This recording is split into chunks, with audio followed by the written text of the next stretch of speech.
बळीराम लक्ष्मण ताटू. मी दिनांक 13 तारखेला व्हॉट्सअप ग्रुपवर एक मेसेज टाकला की आमच्या गावाचे सरपंच ग्रामसेवकावर नियंत्रण ठेवत नाही. अशा संदर्भात मी मेसेज टाकल्यानंतर मी सकाळी 9 वाजेच्या सुमारास ग्रामपंचायतमध्ये दाखल झालो.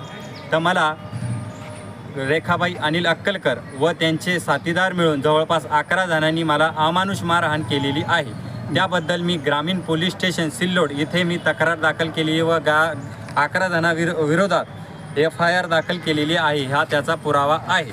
व त्यांनी माझ्यावर खोटे केसेस दाखल केलेले आहे की 352, 351 ह्या की मी महिलेची छेडछाड करून त्याचे असली शिवीगाळ केलेली आहे म्हणून. नाही आता हा जो प्रकार आहे हा कुठं घडला नेमका, म्हणजे कोणतं ग्रामपंचायत आहे, गाव कोणतं? सिंदेफळ ग्रामपंचायत सिल्लोड तालुका. अच्छा बरं.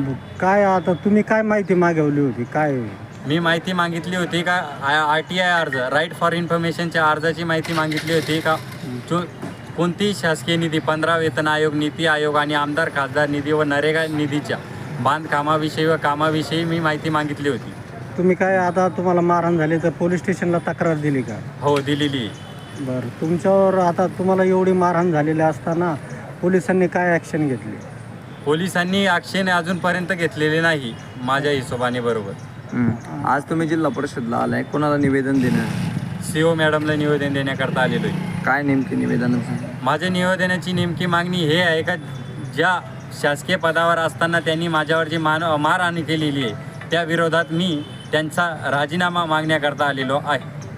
काय म्हणते त्यांच्या भ्रष्टाचाराचा पुरावा काही ग्रामपंचायत देणार आहे का तुम्ही? ग्रामपंचायतचा भ्रष्टाचार पहिला मुद्दा हा आहे का त्यांनी एक नागरिक जो प्रश्न उपस्थित करत होता त्याला मारण्याचा अधिकार त्यांना मुळीच नव्हता.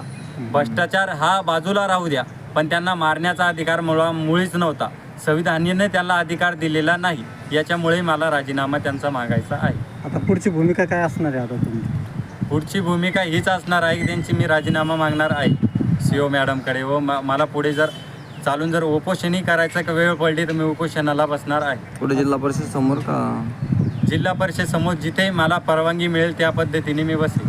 नाही आता तुम्ही SP साहेबांना काही भेट दिलाय का? SP साहेबांची काही भेट घेतली का तुम्ही? कोणतेच पोलीस अधीक्षक ग्रामीणचं त्यांना काही भेट दिली का? आता पोलिसांनी तिथले तुम्ही म्हणता का गांभीर्याने दखल घेतली नाही तर तुम्ही SP साहेबांना भेटणार का? मी म्हणतोय का पोलीस निरीक्षकांनी त्याच्यावर गांभीर्याने दखल घ्यावी व त्यांचे जे आरोपी आहेत त्यांच्यावर तातडीने त्यांच्यावर हे करावे.